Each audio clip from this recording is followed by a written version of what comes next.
का भी time table होना चाहिए।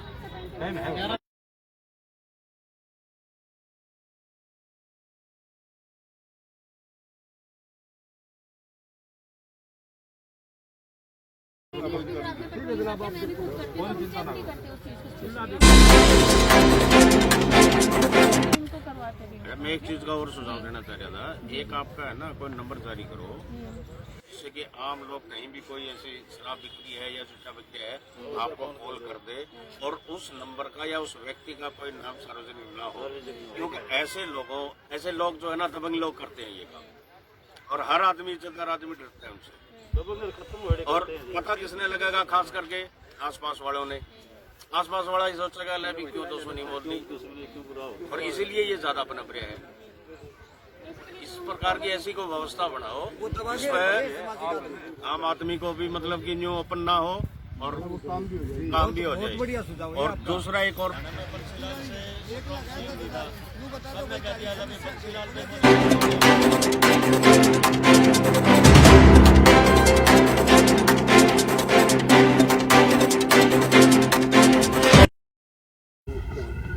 आप सभी को पता है कि पंजाब को उड़ता पंजाब का नाम दिया गया है क्योंकि लगातार वहां पर नशा पैर पसारता जा रहा है।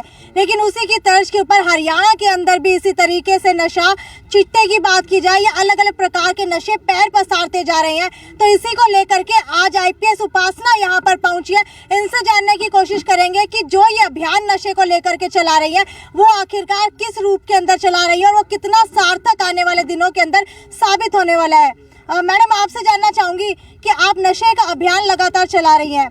अब तक कहां आप नशे का अभियान चला चुकी हैं, और अगर पीरावली की अभी ये बात कर रहे थे तो पीरावली के अंदर कितना असर इस अभियान का देखने को मिला है?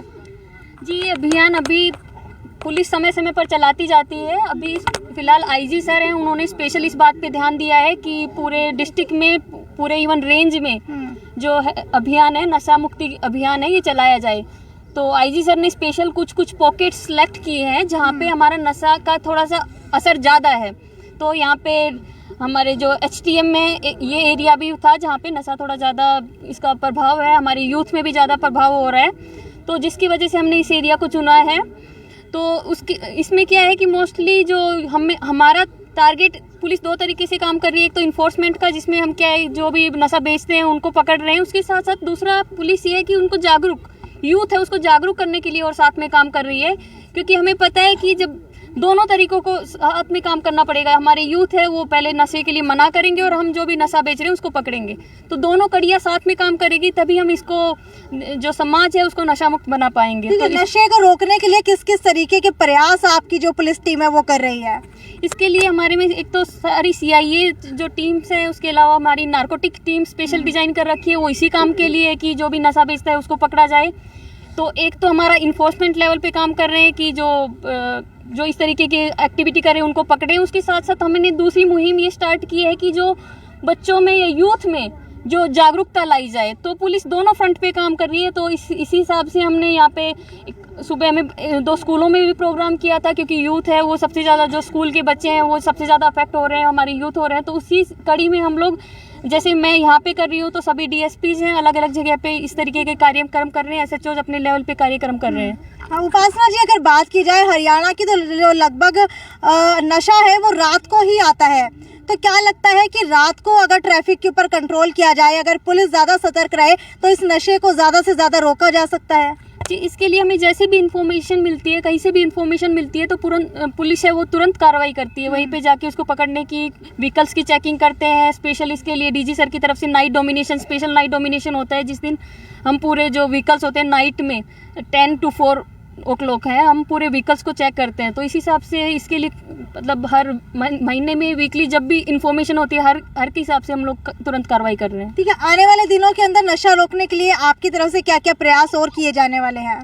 ये हमारी तरफ से एक तो यही है कि जितने ज़्यादा हमारे पास, इसलिए हमने इस तरीके की वर्कशॉप ऑर्गेनाइज करा रहे हैं। एक तो कि लोग इस चीज़ के लिए अवेयर हो और वो इस चीज़ को समझे, और साथ साथ हमें इन्फॉर्मेशन प्रोवाइड करें। उनको कोई भी ऐसी इन्फॉर्मेशन मिलती है तो वो भी हमें इन्फॉर्मेशन प्रोवाइड करें, तो दूसरा है, हमें कहीं से भी और खुफिया इन्फॉर्मेशन मिलती है तो हम उस पर तुरंत एक्शन ले रहे हैं। उसके अलावा कोई और जो हमें व्हीकल चेकिंग में इस तरीके से कोई इन्फॉर्मेशन मिल रही है तो वहाँ पे भी हम एक्शन ले रहे हैं। अच्छा, हिसार की जनता को ये बता दीजिए कि मान लीजिए अगर किसी को पता चलता है कि नशा यहाँ से सप्लाई हो रहा है तो वो आपसे कांटेक्ट किस तरीके से कर सकते हैं? हमारे यहाँ पे पुलिस थाने में भी हर जगह पे हमने SHO से लेके इवन DGP सर तक या कहीं पे IG सर तक कॉन्टैक्ट नंबर सबके फ्लैश कर रखे हैं, या ASP या DSP के सबके नंबर फ्लैश कर रखे हैं, तो वो किसी भी नंबर पे मैसेज डाल सकते हैं वहाँ पे, या किसी भी फ़ोन को कॉल करके बता सकते हैं। स्पेशली SHO और ASP या DSP है उनको, तो वो कभी भी कॉल कर सकते हैं और बता सकते हैं वहाँ पे। ठीक है, अगर बात की जाए पुलिस फोर्स की तो लगातार लोगों का ये आरोप लगता रहा है कि हम लोग कॉल तो करते हैं लेकिन पुलिस की तरफ से कोई भी कदम नहीं उठाया जाता,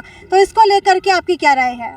जी, जहाँ तक मुझे पता है, मैं यहाँ पे डिस्ट्रिक्ट में आई हूँ, मेरे पास कोई भी कॉल आती है या SHOs के पास आती है तो मुझे ऐसा थोड़ा सा नहीं लगा कि पुलिस नहीं कार्रवाई करती है। हम लोग जैसे ही हमें इन्फॉर्मेशन मिलती है तुरंत वहाँ पे जाते हैं या कार्रवाई करते हैं। कुछ वर्चस्व वाले लोग नशा बेचते हैं, ठिकाना भी लोगों को पता होता है लेकिन वो जारी रहता है नशा बेचना, कि पुलिस कार्रवाई नहीं कर पाती। नहीं, पुलिस कार्रवाई भी करती है, बहुत बार उनको कोर्ट पे पेश करते हैं तो वहाँ से उनको बेल मिल जाती है, तो उसकी वजह से वो दोबारा से कई बार स्टार्ट कर देते हैं, या उसके फैमिली जिसको अरेस्ट कर लिया मे बी उसकी फैमिली का कोई और मेंबर आके स्टार्ट कर देता है, इस तरीके से भी कई बार हो जाता है। तो ऐसा नहीं है कि पुलिस अरेस्ट नहीं करती है, पुलिस नहीं जाती है, एक्शन लिया जाता है उसके ऊपर। हिसार के अंदर कई एरिया है जहाँ पर नशे का कारोबार चल रहा है, जैसे कि कई दुकानें हो गई, वहाँ पर नाम रखे गए हैं नशे के, इनडायरेक्टली नाम लेकर के नशा लिया जाता है। एक दैनिक भास्कर के अंदर रिपोर्ट छपी थी, उसके अंदर भी ये बताया गया था कि इसको लेकर के स्टिंग ऑपरेशन किया गया था। उसके बाद इस तरीके से दुकानों के ऊपर नशा बिकता है, उसको लेकर के पुलिस किस तरीके से कंट्रोल करेगी? मैं इसमें तो आपसे रिक्वेस्ट करूंगी, आपके पास कोई ऐसी इन्फॉर्मेशन हो तो प्लीज़ हमें प्रोवाइड करिए। जी, ठीक है। तो ये हमारे साथ IPS उपासना यहाँ पर मौजूद थी। लगातार यहाँ पर वर्कशॉप चल रही है, सुबह भी 2 स्कूलों के अंदर वर्कशॉप चलाई गई थी और यहाँ पर नशे को लेकर के अलग अलग तरीके के अभियान चलाए जा रहे हैं। अगर यहाँ पर जिंदल पार्क की बात की जाए तो इस वक्त मैं हिसार के जिंदल पार्क के अंदर मौजूद हूँ और जिंदल पार्क के अंदर आप यहाँ पर देख पा रहे होंगे कि बहुत सारे लोग भी मौजूद हैं और यहाँ पर IPS उपासना ने एक स्पीच दे करके लोगों को अवेयर करने का काम किया। कुछ लोग भी मेरे साथ मौजूद है, इनसे जानने की कोशिश करते हैं। सर, सबसे पहले तो आपका परिचय जानना चाहूंगी। मनोहर लाल वर्मा, पार्षद वार्ड नंबर 7 से। ठीक है, वार्ड नंबर 7 से ये पार्षद है। आपको क्या लगता है, क्या इस तरीके की वर्कशॉप चलाने से आगे आने वाले दिनों के अंदर हमारा हरियाणा नशे की गिरफ्त से बाहर हो सकता है? बिल्कुल मैम, ये वर्कशॉप जो है ना बहुत कारगर सिद्ध होती हैं। और ये वर्कशॉप का मतलब क्या होता है कि लोग जो है ना, जो देखता है वही सीखता है, जो सुनता है वही अमल करता है। आपके वार्ड के अंदर नशे के बहुत सारे ठिकाने हैं, तो उन ठिकानों के बारे में पुलिस को अवगत कराएंगे आप? मैंने हमेशा पुलिस को अवगत किया है। मेरे हाउस की मीटिंग थी, मैंने मेरे एजेंडे के अंदर भी दिया है। पहले पीछे महीने पहले मैडम उपासना यादव जी आए थे मेरे कप्तान स्कूल के पास, तब भी मैंने दिया। मैं समय समय पर जब भी मौका मिलता है मैं सूचना देता रहता हूँ। और बात रही अवैध हथों की, और अब हिंदुस्तान का जो नागरिक जो है ना, कुछ करने से पहले उसका तोड़ जरूरी निकाल लेता है। जब सरकार ने मान लो 4 बोतल से फालतू का कराया तो इनने क्या है कि 1-2 ले आके इन्हें बेचनी शुरू कर दी। तो प्रशासन के भी कहीं ना कहीं हाथ बंधे हुए होते हैं इस मामले में। परंतु अब मैंने सुझाव दिया था मेरे हाउस की मीटिंग के अंदर भी, ले भी जहाँ इनका ठैया है आप उस ठैये को सील कर दो। यदि घर का ठैया है तो भी सील हो गया तो उसने दोबारा ठैया कहीं मिलना बड़ा मुश्किल हो जाएगा। किराए का है तो भी और आगे उसने जगह मिल ठीक है, नशे की बात की जाए तो नशा सिर्फ ड्रग्स का ही नहीं होता, और नशा जो है दारू का भी होता है, शराब का भी होता है। तो उस ठेके को बंद कराने के लिए आगे क्या प्रयास किए जा सकते हैं, आपकी राय क्या है? मैम देखो, जो गवर्नमेंट को राजस्व देती हैं वो तो चंदी दुकान है, और जो ज़्यादा प्रभावित जो करती है ना मोहल्ले के अंदर जो आते हैं, अवैध आते हैं, जो छोटे छोटे खुर्दे बना रखे हैं देसी भाषा में, वो ज़्यादा वो करते हैं। क्यों कि वहाँ यदि किसी ने 10 रुपये हैं तो 10 की डलवाली, 20 मिले तो 20 की डलवाली। तो वे ज़्यादा जो है ना, उनका कोई टाइम पीरियड नहीं होता। तो वही सुबह लगे 10 रुपये से मेरे मिल गए, अंकल जी की जो में से 50 मिल गए, काट ले जा पूछे ठेका पे। और काफ़ी लोग हमें मिलते हैं कि अंकल जी बोले 10-1 रुपये दियो, बोले मैंने फलानी चीज़ वो करनी है। क्योंकि वे मांगते इतने हैं कि 10 मेरे से मांग लिए, 10 अंकल से मांग लिए, पवा काम हो गया तो हमने चल भाई नशा उतरया, फिर उसने वही काम। वो कौन को एमसी साहब, वो उसकी माँ कमा के लिया हुआ ना, वे भी सामने कोस लेते हैं, वे सारा दिन ऐस करते हैं मोटरसाइकिलों पर, काचे काटते हैं, खूब जीसा लेते हैं, और उनकी माँ कमा के लाती है दिहाड़ी बेचारी।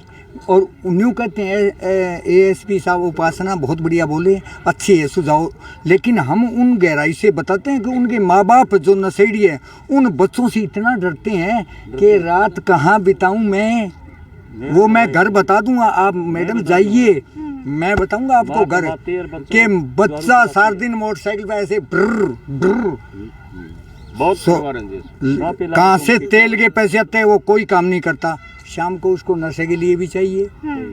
तो मैम आपको हम इसीलिए कह रहे थे कि हम लड़ाई लड़ेंगे जब प्रशासन भी हमारे साथ हो, हमारे कमेटी के 10-11 आदमी भी साथ हो, तो ही तो हम उनसे लड़ेंगे ना। वे क्या हुए 10-10 11-11 आदमी इकट्ठे हो जाते हैं, आप पे एकला पे जाके घर पे हमला बोल दिया, इसने बोला हमारे बारे में कैसे बोला, इसको पकड़ लिया पंडित जी को, पंडित जी के पक्ष में कोई नहीं, पड़ोसी दूसरे हैं, वो हमने भी नहीं देखा, क्यों कि नहीं होता, तू बोले पंडित जी बोल रहा है, इस पर हमला बोल दिया, थोड़ी देर में तेरे पर बोल देंगे। और हकीकत है वीडियो में 10 कैमरे लगा 6 कैमरे है मेरे रोड में, मेरा यही मकान है, मैंने 4 कोनों पर लगा रखे है, उन कैमरों की वीडियो दिखा सकता हूँ आपको कि वो 15-15 20-20 मोटरसाइकिल जैसे बेड़ी चौदह एक बात और ब्र ब्र ब्र ब्र गलियों के अंदर, बुजुर्ग आदमी है, बड़ा है, पटाखे मारते हुए। तो ये हालत है मैडम कि वो चोरी भी करते हैं और आपकी माँ से सीना जोरी भी करते हैं। बिल्कुल, ये एक घर की नहीं, रोजाना लाखों घर की बातें होती हैं, क्योंकि नशा जो है घर को तरक्की नहीं देता, बर्बादी देता है। इसीलिए नशे को छुड़वाने के लिए आईपीएस उपासना का ये अभियान कितना सार्थक साबित होता है वो तो आने वाले दिनों के अंदर देखेंगे। लेकिन एक सबसे बड़ी बात ये है कि यहाँ के स्थानीय लोग भी उनका समर्थन कर रहे हैं। अगर आपको भी पता लगता है कि आपके आसपास कोई नशा सप्लाई करता है तो उसकी जानकारी आप हमारे कमेंट सेक्शन के अंदर लिख करके बता सकते हैं, या फिर अगर आपके पास हिसार पुलिस का कोई नंबर है तो आप उनको भी अवगत करा सकते हैं, क्योंकि आपका सिर्फ अपना हिसार ही नहीं है बल्कि हमारा हरियाणा आपका भी है और हमारा भी है, और ये हमारा कर्तव्य बनता है कि हम अपने हरियाणा को उड़ता हरियाणा बनने से बचाएं। तो ये थी साक्षी सोन की रिपोर्ट, जिंदल पार्क से, city big news bureau Hisar.